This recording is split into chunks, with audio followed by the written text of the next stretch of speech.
शेर दिल, जासूसी, फरार, हिम्मत, सरफरोशी,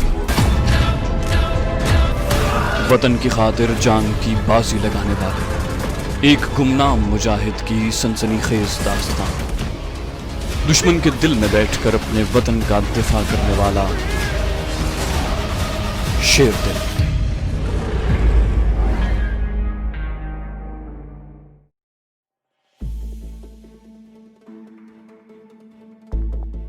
जहां कर्नल वाडीकर की बीवी की सहेली का क्वार्टर था, उससे कोई आधा किलोमीटर पहले बरसाती नाले का एक छोटा सा पुल था। बरसाती नाला खुश्क था। उस नाले की एक तरफ घाटी थी और दूसरी तरफ वीरान सा मैदान था, जहां जवार की ऊंची ऊंची फसल खड़ी थी। हमने कर्नल की बीवी को अगवा करने के लिए इस पुल का इंतखाब किया, क्योंकि लाजमी बात थी कि इस पुल का मोड़ मुड़ते वक्त कर्नल की बीवी गाड़ी की रफ्तार आहिस्ता करेगी। मैंने कमांडो मजीद भट्ट और समद भट्ट को पुल की दोनों जानिब वो जगह बता दी जहाँ वो पोजीशंस लेकर घात लगाकर बैठेंगे। एक मुजाहिद अचानक सड़क के दरमियान में आकर गिर पड़ेगा। सरला देवी गाड़ी को ब्रेक लगाएगी। इस दौरान कमांडो मजीद और समद भट्ट अचानक निकलकर सरला देवी को इस तरह काबू करेंगे कि वो कोई आवाज न निकाल सके। फिर उसे उसकी गाड़ी से निकालकर खेतों की फसल में छुपी हुई अपनी जीप में ले आएंगे और वहां से उसे लेकर खुफिया कमीनगाह की तरफ रवाना हो जाएंगे। इंसान प्रोग्राम तो बड़े सोच समझ कर बनाता है, मगर कुछ पता नहीं होता कि ऐन वक्त पर जाकर क्या से क्या हो जाए और सारा प्रोग्राम और मंसूबा धरे का धरा रह जाए और खुद आदमी की अपनी जिंदगी खतरे में पड़ जाए। लेकिन इस किस्म की बातों से घबराकर हम अपना मंसूबा तर्क नहीं कर सकते थे। हमने पूरा सोच समझकर नाप तोल कर मंसूबा तैयार किया और वापस आ गए। समद भट्ट को वहीं रहने दिया कि जिस वक्त कर्नल की बीवी को अपनी सहेली के यहाँ जाते देखे तो फौरन हमें आकर इत्तला करे। कोई 3-3:15 बजे समद भट्ट ने आकर इत्तला दी कि कर्नल की बीवी सरला देवी अपनी सहेली रूपा देवी के मकान की तरफ चली गई है। वो अपनी गाड़ी में ही आई थी और उसके साथ कोई फौजी गार्ड नहीं था। हमने फौरन तैयारियां शुरू कर दी। अभी दिन का वक्त था, कमांडो वर्दी पहनने की जरूरत नहीं थी। हमने छोटे हथियारों का असलहा यानी एक रिवॉल्वर जरूर अपने पास रख लिया था। चूंकि रिपोर्ट के मुताबिक कर्नल की बीवी के साथ कोई फौजी गार्ड नहीं था, इसलिए हम बड़ी आसानी से कर्नल वाडीकर की बीवी को वापस आते हुए अगवा कर सकते थे। हम एक ढकी हुई जीप में बैठकर जाए वारदात पर पहुंच गए। जीप हमने ऊंची फसल की ओट में एक तरफ खड़ी कर दी थी। खुद एक ऊंची जगह पर बैठकर बरसाती नाले के पुल को देखने लगे, जहाँ वापसी पर समद भट्ट, मजीद भट्ट और उनके दूसरे साथियों ने सरला देवी को उठाकर अपने कब्जे में करना था। हमने हर एक को समझा दिया था कि उसे क्या करना है। हम सबके पास भरे हुए ऑटोमेटिक पिस्टल और कुछ फालतू मैगजीन भी थे, लेकिन हमें यकीन था कि फायरिंग की नौबत नहीं आएगी। अब हमें इंतजार करना था। ये काम बड़ा सब्र आजमा था। दिन ढलता गया। सूरज श्रीनगर की मगरबी पहाड़ियों के पीछे छुप गया। नाले के पुल के करीब ही आमने सामने घात लगाकर झाड़ियों में छुपे हुए थे। वो हमें नजर नहीं आ रहे थे। कर्नल की बीवी सरला देवी की गाड़ी के पुल पर आते ही एक मुजाहिद को निकलकर अचानक सड़क के दरमियान गाड़ी से कुछ फासले पर गिर पड़ना था। कर्नल की बीवी ने जल्दी से ब्रेक लगानी थी। इस दौरान दोनों जानिब से कमांडो मजीद भट्ट और समद भट्ट ने पिस्तौल हाथ में लेकर गाड़ी में घुस जाना था। कर्नल की बीवी को पिस्तौल दिखाकर काबू करना था और उसी गाड़ी को घुमाकर ऊंची फसल की तरफ ले जाना था, जहां ऊंची जगह पर हम बैठे हुए थे। गाड़ी में से कर्नल की बीवी को घसीट कर निकालना और उसे अपनी जीप में डालकर वहां से निकल जाना था। हमें बाद में उन्हें खुफिया कमीनगाह पर मिलना था और उसके बाद कर्नल वाडीकर को इत्तला भिजवानी थी कि अगर वो अपनी बीवी को वापस लेना चाहता है तो शमसुद्दीन की बहू नूर बानो को हमारे पास पहुंचा दे और अपनी बीवी वापस ले जाए। अगर उसने 2 रोज के अंदर अंदर नूर बानो को इज्जत व आबरू के साथ वापस न किया तो उसकी बीवी की लाश के टुकड़े उसके कैंप में पहुंचा दिए जाएंगे। ऐसा हमने करना नहीं था, क्योंकि हम कभी किसी औरत पर, खा उसका ताल्लुक किसी मजहब से हो, खा वो दुश्मन की बीवी और माँ बहन ही क्यों ना हो, कभी जुल्म नहीं करते, बल्कि उनका एहतराम करते हैं। हमारी नजरें सड़क पर लगी थी। समद भट्ट ने हमें बताया था कि कर्नल वाडीकर की बीवी जिस गाड़ी में आती जाती है उसका रंग सुर्ख है और वो भारत की बनी हुई मारुति कार है जो छोटी होती है। अचानक दूर से हमें सुर्ख रंग की एक गाड़ी पुल की तरफ आती दिखाई दी। मैंने शिरवा से कहा, मेरा ख्याल है कि ये कर्नल की बीवी की गाड़ी है। वो भी गौर से गाड़ी को देखने लगा। हमने ऑटोमेटिक पिस्टल जेबों से निकालकर हाथों में पकड़ लिए। गाड़ी करीब आ रही थी। अभी दिन की हल्की हल्की रोशनी थी और शाम का अंधेरा पूरी तरह नहीं छाया था। सड़क पर बर्फ साफ कर दी गई थी। सिर्फ ग्रीन बेल्ट पर कहीं कहीं बर्फ ढेरियों की शक्ल में मौजूद थी। गाड़ी करीब आई तो उसमें बैठी हुई एक सांवले रंग की साड़ी वाली औरत नजर आई। गाड़ी बरसाती नाले के पुल की तरफ बढ़ रही थी। जैसे ही वो पुल के करीब पहुंची, एक तरफ से हमारा एक मुजाहिद अचानक निकला और सड़क पर गिर पड़ा। गाड़ी को ब्रेक लगी और ऐन मुजाहिद के ऊपर आकर रुक गई। उसके साथ ही एक जानिब से कमांडो मजीद भट्ट और दूसरी जानिब से समद भट्ट चीते की तरह उछल कर आए और आते ही उन्होंने गाड़ी की खिड़कियों के शीशों को पिस्तौल के बट मारकर तोड़ डाला और चीख कर कहा, खबरदार, हमने देखा औरत अंदर सहम कर एक तरफ हो गई थी। एक तरफ से मजीद भट्ट और दूसरी तरफ से समद भट्ट खिड़की के टूटे हुए शीशे में हाथ डालकर दरवाजा खोलने की कोशिश कर रहे थे। खुदा जाने दरवाजा लॉक था या वो घबराहट में थे। दोनों तरफ से कोई भी दरवाजा नहीं खुल रहा था। दूर कुछ लोग खड़े थे। औरत ने चीख मारी। मैंने शिरबाज से कहा, मुझे काम खराब होता नजर आ रहा है। शिरबाज ऊपर से नीचे मजीद भट्ट और समद भट्ट की तरफ देख रहा था और हैजान खेज अंदाज में कह रहा था, जल्दी करो, क्या हो गया है तुम्हें? अचानक कैंप की तरफ से एक फौजी ट्रक आ गया। औरत की चीखों पुकार की आवाज पर ट्रक ने एकदम ब्रेक लगा दी। उस वक्त तक मजीद भट्ट खिड़की में से आधा अंदर कार में दाखिल हो चुका था, मगर अब देर हो गई थी। ट्रक के फौजियों ने शायद अपने ऑफिसर कमांडिंग कर्नल वाडिकर की गाड़ी और उसकी बीवी को पहचान लिया था। ट्रक में से 6-7 फौजी छलांगे लगाकर बाहर कूदे और उन्होंने फायरिंग शुरू कर दी। पहला ब्रस्ट सीधा समद भट्ट को लगा, जो गाड़ी का दरवाजा खोलकर अंदर घुसने ही लगा था। स्टेन गन का पूरा ब्रस्ट उसके पेट में से निकल गया। वो वहीं दोहरा होकर सड़क पर गिर पड़ा। मैंने फायर करने के लिए पिस्तौल सीधा किया तो शिरबाज ने मेरा हाथ नीचे कर दिया और गुस्से में कहा, खेल खत्म हो गया है हैदर अली। कमांडो मजीद भट्ट, जो खिड़की में से आधा कार में दाखिल हो चुका था, फायरिंग की आवाज पर बाहर को निकला तो 6-7 फौजियों ने उसे अपनी अपनी स्टेन गनों के ब्रस्ट मारकर छलनी कर दिया। वो भी वहीं दोहरा होकर गिर पड़ा। कश्मीरी मुजाहिद, जो सड़क पर गाड़ी के सामने आ गया था, ये सूरत हाल देख कर भागा तो फौजियों ने उसकी टांगों में ब्रस्ट मारकर उसे भी गिरा दिया और दौड़कर पकड़ लिया। शिरबाज खान जल्दी से ये कहकर उठा, यहाँ से निकल चलो। हम दूसरी तरफ से दौड़कर नीचे आए। फसल की ओट में जीप खड़ी थी। वहाँ अपने दोनों मुजाहिद हैरान परेशान खड़े उस तरफ देख रहे थे जिधर से स्टेन गन्नों की फायरिंग की आवाज आ रही थी। हमें अपनी तरफ दौड़कर आते देखकर वो जल्दी से जीप में बैठ गए। समझ गए कि मामला उल्टा हो गया है। हम भी जीप में छलांग लगाकर बैठ गए। वापस चलो जल्दी। जीप वहीं से पीछे को मुड़ी और सड़क पर शहर की तरफ दौड़ने लगी। शिरबाज खान ने अपना सर दोनों हाथों से थाम लिया। मैं खुद परेशान था कि ये सब कुछ कैसे हो गया है। हमारे दोनों साथी शहीद हो गए थे। उनके बचने का सवाल ही पैदा नहीं होता था। स्टेन गन्नों के न जाने कितने ब्रस्ट उनके जिस्मों से पार हो गए थे। अगर हम उस वक्त फायरिंग कर देते तो हम अपने साथियों को तो नहीं बचा सकते थे, लेकिन खुद भी फंस सकते थे, क्योंकि ट्रक में से जो फौजी बाहर निकले थे वो मुसल्लह थे और उनकी नफरी बहुत ज्यादा थी। जीप शाम के अंधेरे में पहाड़ी कमीनगाह वाली पगडंडी के पास जाकर रुक गई। मैं और शिरबाज वहीं उतर पड़े। जीप हमें छोड़कर आगे निकल गई। हमने जीप में कोई बात नहीं की थी। अपने साथियों की शहादत से हमारे दिल बोझल थे। हम घाटियों से बचते हुए रात के बढ़ते फैलते अंधेरे में पत्थरों पर आहिस्ता आहिस्ता चल रहे थे। शिरबाज ने गमगीन आवाज में कहा, अल्लाह को यही मंजूर था। हमारी स्कीम पूरी सोची समझी थी, मगर अल्लाह की मर्जी के आगे बंदा कुछ नहीं कर सकता। मैंने कहा, कमांडो मजीद और समद भट्ट की लाशें वो लोग वहीं फेंक गए होंगे। हमें रात को लाशें उठानी चाहिए। शिरबाज खान ने धीमे लहजे में कहा, दोनों की लाशों को भारतीय फौजी साथ ही ले गए होंगे। वो हमेशा ऐसा ही करते हैं। अगर उनमें जिंदगी की रमक बाकी हो तो उनसे दूसरे कमांडो साथियों के बारे में पूछगिछ की जाएगी। अगर मुजाहिद शहीद हो चुके हों तो वो लाशों को पेट्रोल डालकर जला देते हैं। शिरबाज आह भर कर खामोश हो गया। हम अपनी कमीनगाह के करीब आ गए थे। वो जैसे अपने आप से कहने लगा, समद भट्ट और मजीद भट्ट शहीद हो गए हैं। 60-60, 70-70 गोलियां उनके बदन से निकल गई हैं। मेरे खुदा, हम कर्नल वाडिकर से अपने शहीद साथियों का बदला लेंगे। हम कल रात को पूरी कमांडो फोर्स के साथ फौजी कैंप पर अटैक करेंगे। जो होगा देखा जाएगा। नूरबानों को भी निकाल कर ले आएंगे और कैंप को भी धमाकों से उड़ा देंगे। कमीनगाह वाले गार के बाहर 3 मुजाहिद खड़े थे। हमें देखकर वो हमारे करीब आ गए। वो कमांडो ऑपरेशन का नतीजा सुनने के लिए बेताब थे। जब उन्हें कमांडो मजीद और समद भट्ट की शहादत का इल्म हुआ तो उन्होंने हाथ ऊपर उठा लिए। एक मुजाहिद ने दुआए फातिहा पढ़ी। हमने भी हाथ उठा लिए थे।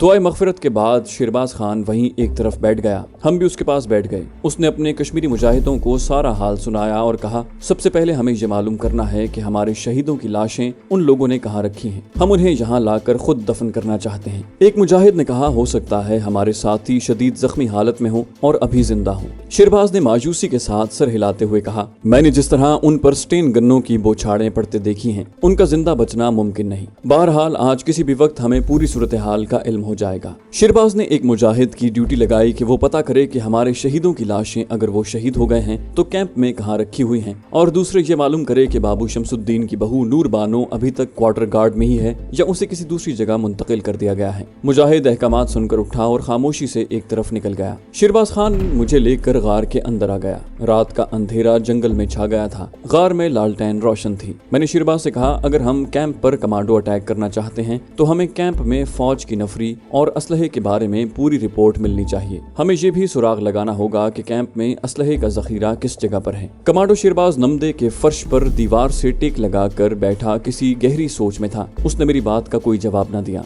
मैंने भी आगे कोई बात न की। कुछ लम्हों की खामोशी के बाद शिरबाज शेरबाज आहिस्ता से बोला, हैदर अली, हमारे वसाइल बहुत कम हैं। हमारे पास इतना असला नहीं है कि हम भारतीय फौज के कैंप पर हमला करके नूर बानो को वहां से छुड़वा सकें और कर्नल वाडीकर से अपने शहीदों का बदला ले सकें। मैंने कहा, मेरा ख्याल है कि हमें शब खून मारकर कैंप में से सबसे पहले नूर बानो को निकालना चाहिए। उसके बाद हम कैंप पर कमांडो अटैक करके उसे धमाकों से तबाह कर सकते हैं और स्कीम बनाकर कर्नल वाडीकर को भी हलाक कर सकते हैं। शेरबाज बोला, सबसे पहले हमें ये मालूम होना चाहिए कि नूर बानो कैंप में है या नहीं। रात हम सब ने बड़ी बेचैनी से गुजारी। हमारे 2 बड़े तजुर्बाकार और सीनियर कमांडो एकदम से हमसे जुदा हो गए थे। हम देर तक उनकी बातें करते रहे। अगले रोज सुबह सुबह कश्मीरी मुजाहिद आ गया। कहने लगा, सर, अफसोसनाक खबर यह है, कमांडो मजीद भट्ट और समद भट्ट सड़क वाली झड़प में शहीद हो गए थे। भारतीय फौजी उनकी लाशों को उठाकर ले गए थे और उन्होंने पेट्रोल डालकर नहीं जलाया बल्कि कैंप में ही गड्ढा खोद कर दफन कर दिया है। दूसरी खबर यह है कि कर्नल वाडीकर हंगामी बुनियादों पर तबादला करवा कर अपनी बीवी के साथ बेंगलोर के फौजी हेडक्वार्टर में चला गया है। और शमसुद्दीन की बहू नूर बानो कहाँ है? शेरबाज ने पूछा।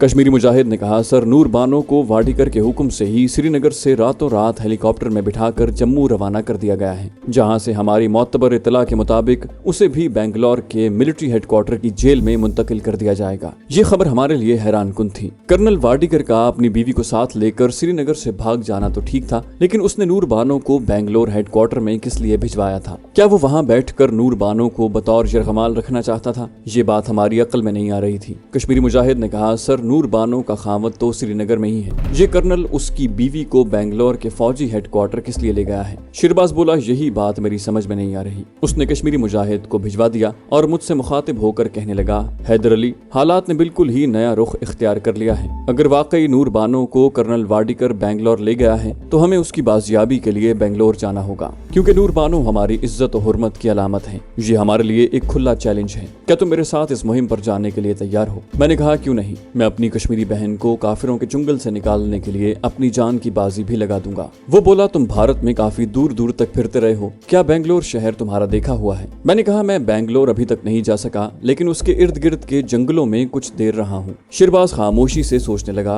फिर बोला, ठीक है, सबसे पहले मैं इस नई खबर की मजीद तस्दीक कर लूं, उसके बाद हम बेंगलोर की तरफ रवाना हो जाएंगे। कर्नल वाडीकर ने हमें नहीं देखा है, इसलिए हमें भेस बदलने की जरूरत नहीं होगी। हमने नूर बानो को भी नहीं देखा हुआ। हम उसके सुसर से उसकी तस्वीर हासिल करने की कोशिश करेंगे ताकि हमें उसकी शनाख्त हो सके। शेरबाज खान मुझे कमीनगाह में छोड़कर खुद शहर की तरफ चल दिया और कोई 3 घंटे के बाद वापस आया। कहने लगा, हमारे मुजाहिद की सुराग रसानी की रिपोर्ट बिल्कुल सच्ची है। कर्नल वाडीकर अपनी बीवी को लेकर बेंगलोर जा चुका है और नूर बानो को भी उसके हुक्म से रातों रात जम्मू पहुंचाने के बाद वहां से एक फौजी तैयारे के जरिए बेंगलोर भिजवा दिया जाएगा। मैंने पूछा, फिर अब क्या प्रोग्राम है? वो बोला, वही जो हमने बनाया है। मैंने कहा, नूर बानो की तस्वीर मिली? वो बोला, तस्वीर आज किसी भी वक्त हम तक पहुंच जाएगी। मेरा ख्याल है कि हमें आज शाम को यहाँ से जम्मू की तरफ चल पड़ना चाहिए। फिर मेरी तरफ पलट कर बोला, हम जालिंधर से बेंगलोर के लिए किसी ट्रेन में सवार होंगे। तुम्हें मालूम है कि बेंगलोर तक का रेल का किराया कितना होगा? मैंने कहा, ये जालिंधर पहुंचकर मालूम होगा, रेल के किराए अब बढ़ चुके होंगे।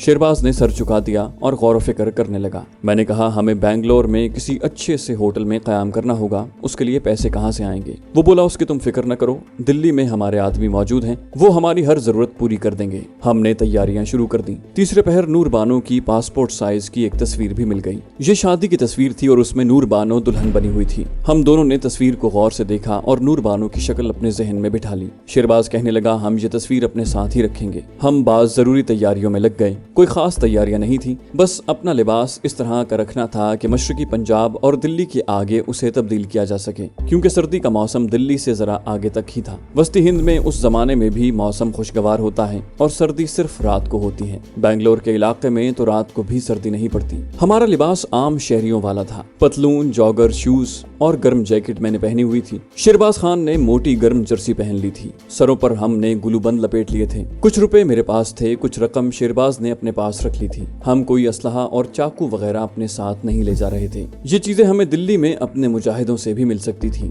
मैंने शेरबाज से कहा, एक बात मेरी समझ में नहीं आ रही कि कर्नल वाडीकर नूर बानो को अपने साथ बेंगलोर हेडक्वार्टर क्यों ले गया है? अगर वो उससे पूछगिछ करना चाहता है तो एक घरेलू औरत उसे क्या मालूमात फराहम कर सकेगी? शेरबाज अपने बूट के तस्मे बांध रहा تھا کہنے لگا یہ میرے لیے بھی ایک معمہ ہے، ہو سکتا ہے وہ اپنی بیوی پر کمانڈو اٹیک کا اس عورت سے بدلہ لینا چاہتا ہوں۔ یہ بات تو واضح ہے کہ کرنل واڈیکر نے کشمیری مجاہدوں کے اٹیک سے گھبرا کر اپنا تبادلہ بنگلور کروایا ہے۔ میں نے کہا لیکن وہ اپنی بیوی کو بنگلور بھجوا کر خود یہاں رہ سکتا تھا، ایک تو وہ خود بنگلور چلا گیا اور پھر نور بانو کو بھی ساتھ ہی لے گیا۔ شیرباز خان کہنے لگا جو کچھ بھی ہو ہمیں بہرحال اپنی بہن کو بنگلور ملٹری ہیڈ کوارٹر سے یا جہاں بھی وہ قید ہوگی وہاں سے نکال کر واپس سری نگر اس کے گھر پہنچانا ہے، یہی ہمارا مشن ہے اور ہمیں اس پر اپنی توجہ مرکوز رکھنی چاہیے۔ جب سورج سری نگر کی مغربی پہاڑیوں میں غروب ہو گیا تو ہم اپنی کمین گاہ سے نکل پڑے۔ میں نے یوں ہی اپنا شک دور کرنے کے لیے پیچھے جھاڑیوں میں جا کر دیکھا، لکڑی کی ڈبی خالی پڑی تھی۔ میرا دوست سانپ ابھی تک واپس نہیں آیا تھا، خدا جانے وہ کہاں سے کہاں نکل چکا تھا۔ یہ بھی ہو سکتا تھا کہ اسے کسی نے مار دیا ہو یا پھر کسی نیولے نے اسے ہلاک کر دیا ہو۔ میں نے اپنے سانپ دوست کا خیال دل سے نکال دیا۔ ہم خفیہ پہاڑی راستوں پر چل رہے تھے، سول اور ملٹری انٹیلیجنس ہمارے پیچھے لگی ہوئی تھی، اس لیے ہم شہر کے کسی لاری اڈے سے لاری میں سوار نہیں ہو سکتے تھے۔ یہ سارے رستے شیرباز خان کے دیکھے بھالے تھے، میں بھی ان رستوں سے کافی واقف ہو چکا تھا۔ ہم آہستہ آہستہ چل رہے تھے، رستے میں کہیں کوئی چشمہ آ جاتا، کوئی برساتی نالا آ جاتا۔ جیسے جیسے ہم نیچے میدان میں اتر رہے تھے برف کم ہوتی جا رہی تھی۔ ہم کئی گھاٹیوں میں سے گزرے، آخر ایک سڑک پر آ کر بیٹھ گئے۔ یہاں سے جموں کو جانے والی لاریاں گزرتی تھیں، ہمارے حلیے ایسے تھے کہ عام شہری لگ رہے تھے۔ ایک دو لاریوں کو ہم نے ہاتھ دیا، وہ مسافروں سے بھری ہوئی تھی اس لیے گزر گئیں۔ آخر ایک لاری کو ہاتھ دیا تو وہ ٹھہر گئی، ہم اس میں بیٹھ گئے اور لاری جموں کی طرف چل پڑی۔ میں سری نگر سے جموں تک کے رستے کی تفصیل میں نہیں جانا چاہتا۔ ہم جموں پہنچ گئے، رستے میں ایک جگہ پولیس کی چیک پوسٹ پر چیکنگ ہوئی لیکن ہمیں کسی نے کچھ نہ کہا کیونکہ پولیس نے ابھی تک اس علاقے کے اخباروں میں ہمارے فوٹو نہیں دیے ہوئے تھے۔ جموں ہم دوسرے دن رات کو پہنچے۔ رات ہم نے اپنے ایک خاص آدمی کے گھر پر بسر کی اور دوسرے روز منہ اندھیرے جموں توی کے ریلوے اسٹیشن سے دلی جانے والی ایکسپریس گاڑی پکڑ لی۔ اس ٹرین نے ہمیں رات کو 1 بجے کے قریب دلی پہنچا دیا۔ دلی میں بھی سردی تھی۔ میں نے شیرباز سے کہا میرا خیال ہے کہ ہم باقی رات پلیٹ فارم پر یا مسافر خانے میں گزارتے ہیں، صبح صبح اپنے مجاہد کے پاس جائیں گے۔ شیرباز خان نے کہا ایسی کوئی بات نہیں ہے، ہم جموں سری نگر انٹیلیجنس سے کافی دور نکل آئے ہیں، یہاں ہمارا پیچھا کرنے والا بظاہر کوئی نہیں ہے، ہم اپنے مجاہد کے گھر اسی وقت جائیں گے، آ جاؤ۔ دلی اسٹیشن کے اندر اور باہر آدھی رات کے بعد بھی بڑی رونق تھی، معلوم ہی نہیں ہوتا تھا کہ رات اتنی گزر چکی ہے۔ دلی کی آبادی میں بے پناہ اضافہ ہو گیا تھا۔ ہم نے ایک موٹر رکشا لیا، شیرباز خان نے اسے ایک خاص علاقے کی طرف جانے کو کہا جس کا نام میں یہاں نہیں لوں گا۔ اس خاص علاقے میں ہم آدھے گھنٹے میں پہنچے۔ یہاں شیرباز نے رکشا چھوڑ دیا اور مجھے ساتھ لے کر ایک چھوٹی سڑک پر چلنے لگا۔ یہ علاقے کچھ آباد اور کچھ غیر آباد تھے، گہری اور سرد رات ہونے کی وجہ سے سڑک پر کوئی آدمی دکھائی نہیں دیتا تھا۔ ہم موڑ گھوم کر دوسری سڑک پر آئے تو ایک چوکیدار لٹ ہاتھ میں پکڑے ہمارے سامنے آ گیا۔ کون ہو یہاں؟ اتنی رات گئے کہاں سے آ رہے ہو، کہاں جا رہے ہو؟ شیرباز خان نے کہا بھائی صاحب گاڑی لیٹ ہو گئی تھی، پانی پت سے آ رہے ہیں، ادھر ہمارے چچا کا مکان ہے، رکشا نہیں ملا تھا۔ شیرباز خان نے فرضی چچا جان کا فرضی نام اور اس کا فرضی ایڈریس بھی فرفر کر کے بتا دیا اور کہا کہ چچا جان پولیس کے ریٹائرڈ انسپیکٹر ہیں۔ چوکیدار پر شیرباز خان کی زبان کی روانی کا خاطر خواہ اثر پڑا، کہنے لگا میاں بائیں جانب والے درختوں سے بچ کر جانا، ادھر کہتے ہیں رات کو کوئی آسیب پھرتا ہے۔ شیرباز خان نے ہنس کر کہا بھائی صاحب ہم خود آسیب ہیں، ہمیں کوئی آسیب کچھ نہیں کہے گا، اور ہم آگے چل دیے۔ آگے ہم اپنے کشمیری مجاہد کے مکان پر پہنچ گئے۔ وہ شیرباز خان سے گلے لگ کر ملا، شیرباز نے اس سے میرا تعارف کروایا، وہ مجھ سے بھی گلے لگ کر ملا۔ اس کے بعد شیرباز خان نے اسے اپنے مشن کی پوری تفصیلات بتائیں۔ وہ کہنے لگا بنگلور یہاں سے بہت دور ہے، یہ صوبہ آندھرا پردیش میں ہے اور بہت بڑا شہر ہے، وہاں اپنا ایک آدمی موجود ہے۔ یہ ہمارے لیے ایک خوشخبری تھی کیونکہ بنگلور جیسے شہر میں اپنے ایک آدمی کا موجود ہونا ہمارے لیے بے حد ضروری تھا۔ شیرباز نے پوچھا وہ بنگلور میں کہاں ملے گا؟ مجاہد نے کہا بنگلور شہر کے باہر ایک پرانی بستی ہے، اپنے بنگلور والے مجاہد کا نام اور پتہ بھی میں صیغہ راز میں رکھنا چاہتا ہوں۔ پرانی بستی کا میں نے اس لیے ذکر کیا ہے کہ بنگلور شہر کے باہر بہت سی پرانی بستیاں ہیں۔ رات ہم نے اپنے مجاہد کے ٹھکانے پر گزار دی۔ دوسرے دن ناشتے کے بعد شیرباز نے مجاہد سے پوچھا ہمیں بنگلور میں اسلحے کی ضرورت پڑے گی کیا؟ وہاں جو اپنا آدمی ہے وہ ہمارے لیے اسلحے کا بندوبست کر سکے گا؟ کشمیری مجاہد مسکرانے لگا، بولا جب آپ لوگ اسے ملیں گے تو آپ کی طبیعت خوش ہو جائے گی کیونکہ اپنا یہ آدمی آپ کو جس قسم کے اسلحے کی ضرورت ہوگی مہیا کر دے گا۔ کشمیری مجاہد نے ہمیں بنگلور والے اپنے آدمی کا نام اور وہ نام بھی بتایا جس نام سے وہ بنگلور شہر میں 6-7 برس سے رہ رہا تھا۔ میں آپ کو ان دونوں ناموں میں سے کوئی ایک نام بھی نہیں بتاؤں گا، ہم اس کا فرضی نام عالمگیر رکھ لیتے ہیں۔ بنگلور جانے والی گاڑی دلی اسٹیشن سے شام کے 7:15 بجے बजे चलती थी। 6:30 बजे हम अपने कश्मीरी मुजाहिद से जुदा हो गए। हमने अपने गुलूबंद और गर्म जैकेट और जर्सी वहीं छोड़ दी थी और मोटे कपड़े की बुशर्टें पहन ली थी, क्योंकि हमें दिल्ली से नीचे जुनूब की तरफ जाना था, जहां सर्दी आहिस्ता आहिस्ता कम होते होते बिल्कुल गायब हो जाती है। ये कोई एक्सप्रेस ट्रेन थी, उसका नाम भी था जो मुझे याद नहीं रहा। ट्रेन रात के 8 बजे चली। हम 3rd क्लास में बैठे थे। मुझे मालूम था कि ये बड़ा लंबा सफर है। बेंगलोर अगरचे मैं कभी नहीं गया था, मगर उस शहर के करीब से होकर नीचे जुनूब की तरफ 2-3 बार गुजरा था। बेंगलोर के बारे में मैंने ये भी सुन रखा था कि वहाँ संदल के जंगल हैं और संदल के दरख्त शहर की सड़कों पर भी इस तरह खड़े हैं जिस तरह हमारे यहाँ सड़कों पर पीपल और टालियों के दरख्त होते हैं। मैंने ये भी सुना था कि कॉरपोरेशन और पुलिस का अमला रात को शहर में गश्त लगाकर संदल के इन दरख्तों की रखवाली करता है, क्योंकि जिस तरह हमारे शहरों में चोर गटर के ढक्कन उतार कर ले जाते हैं, इसी तरह बेंगलोर के चोर रात को ट्रक लेकर आते हैं। 3-4 चोर होते हैं, सड़क के किनारे ट्रक खड़ा करते हैं, संदल के दरख्त को बैटरी से चलने वाली आरी से काटते हैं, उनके टुकड़े करते हैं, ट्रक पर लादते हैं और रफू चक्कर हो जाते हैं, क्योंकि संदल की लकड़ी वहाँ बड़ी महंगी बिकती है। ट्रेन दिल्ली से चल पड़ी। बस फिर अल्लाह दे और बंदा ले, चल सो चल। जो स्टेशन मुझे याद रह गए वो मैं आपको बता देता हूँ। दिल्ली से आगे बड़ा शहर गुड़गांव आया, फिर मिथिला, उसके बाद आगरा, ग्वालियर, झांसी, भोपाल और फिर नागपुर। नागपुर से आगे ट्रेन इंडिया की किसी जमाने में सबसे बड़ी मुस्लिम रियासत हैदराबाद दक्कन की हुदूद में दाखिल हो गई।